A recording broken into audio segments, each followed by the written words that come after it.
Hi there everybody, I'm 41 years old and I've been around the block a time or two, but I've also been playing RPGs since the NES and Game Boy eras, so I have quite a long and storied history with the genre.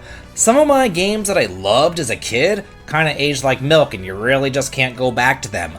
Others of them aged like honey, that is to say they didn't age at all. They're still timeless and they still look, feel, and play just like they did the first time that I played them, and they play fantastically. But first, before we do begin with our countdown, let's have a word from today's video sponsor, who's created a pretty timeless RPG themselves. This video is sponsored by Back to the Dawn, an intense prison survival and escape RPG that puts players in the shoes of a framed and wrongly incarcerated journalist caught in a dark conspiracy. Explore an intense prison landscape, forging strategic bonds and exploiting rivalries while partaking in various activities to outwit your captors and achieve freedom.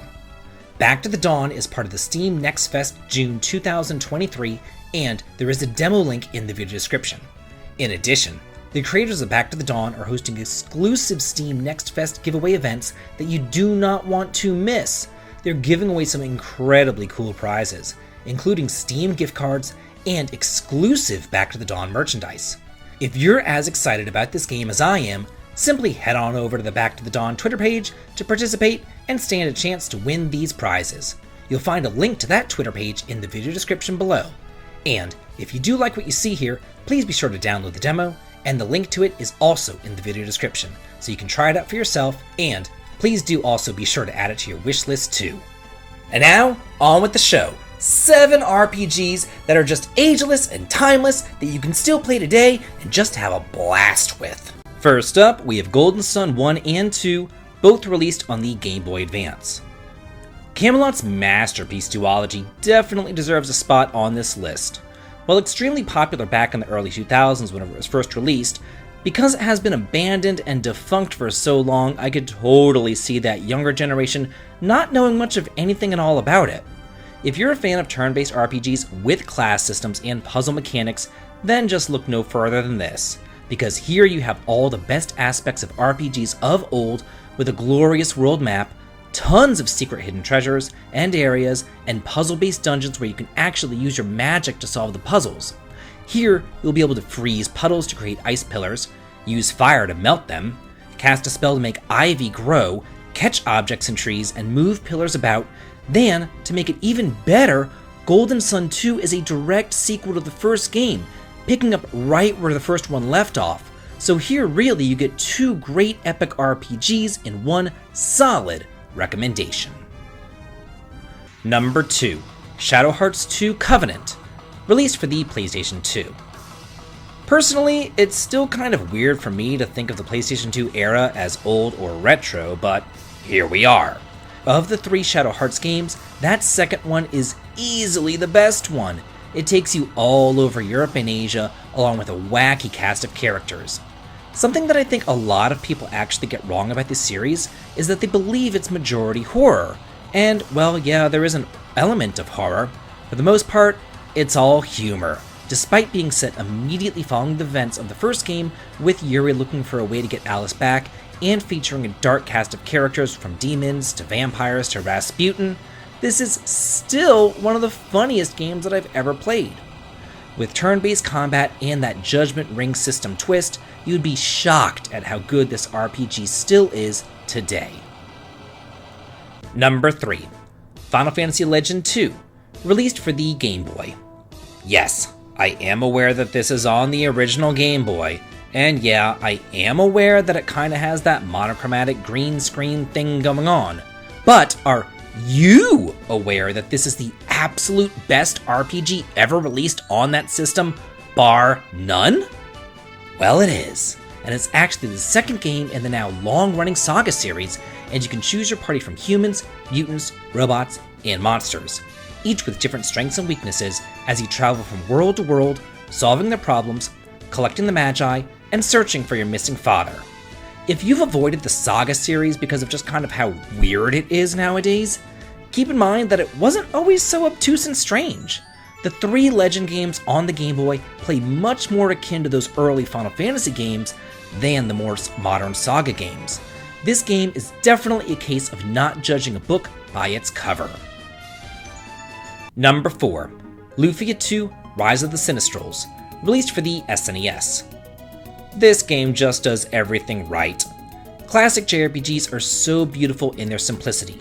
So why does it feel like it's so rare that the developers, get it right? On the surface, this looks like just another cookie-cutter RPG with turn-based battles and a town-dungeon-town progression. And while that is the case, there is so much more beneath the surface. Before Luffia II came out, puzzles in RPGs were something of like a novelty. They maybe happened once in the entire game.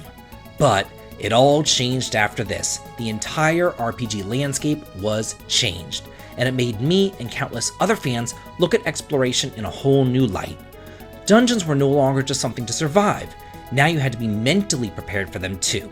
There is a reason why puzzle dungeons became pretty commonplace in the PlayStation era, because you have Luffia II to thank for all that. Number 5. Manicemia II, released for the PlayStation 2. Back on the PS2, I loved the Atelier games. Every single one of them was a hit, from the Iris trilogy to the Manicemia duology, and of those 5 games, this one was easily the best. It's a fun, lighthearted traditional JRPG with a dual hero system. There are literally 2 separate games here, with 2 different parties and 2 different storylines as well.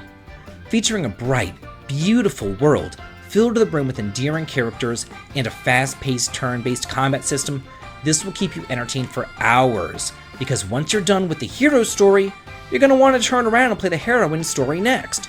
They both take place concurrently from one another, and they both have their own unique cast, their unique dungeons, story, everything. It's literally 2 games in one. It's just a shame that if this was released nowadays, one of the stories would end up as DLC. So this was made back at the time whenever developers actually, took pride in their games. Number 6. Crystalis, released for the NES and Game Boy Color. What would Zelda look like if you actually had an experience system, a really cool elemental sword system complete with enemy weaknesses, tons of magical spells to cast that actually do stuff, such as teleport you around and transform you into different people, and the ability to use your sword beam whenever you want, not just at full health? Well, you'll find your answer here in Crystalis, originally released back in 1990. This still holds up today. You have an action RPG filled to the brim with tons of towns, secrets, hidden treasures, and a boatload of challenge. Back whenever I played it the first time, I had to wait till the next Nintendo Power came out to figure out what to do. But nowadays, you have the internet, so it's just a click away. And since we are living, after the apocalypse, it's after 1997 after all, this is kind of a timely adventure. And finally, number 7, God, Growth and Devolution, Heed the Call to Awaken, released for the SNES. What an absolutely fantastic hidden gem this is, although it was never released here in America, but it does have a translation patch available. And I loved it so much that I even Let's Played it on my channel years ago. This takes place in the real world after the aliens attacked and devastated the land, and now the vast majority of humanity lives in hiding. Some countries here, like America, have decided to ally themselves with the aliens. With gorgeous graphics, a compelling storyline, real-world locales and countries to visit, and an innovative growth system, you're going to have tons of fun here, but it's also really kind of obvious why it never released in the West. I mean, not only are the Americans traitors to all of humanity, but it also features underage sex out of wedlock as well as the premature death of the expectant mother and her baby. So do be prepared for all of that. So that's it for 7 RPGs that aged really well. What RPGs do you think are timeless?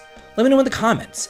And if you like this video and wanted to join the channel, please consider following me over on Twitter, supporting me on Patreon for exclusive videos and early access to my content, heading on over to Twitch for some streaming fun, or coming on over to my Discord to chat and hang out. The links to them all can be found in the video description. This has been David, and if you like this, please like, comment, and subscribe, and have a good day.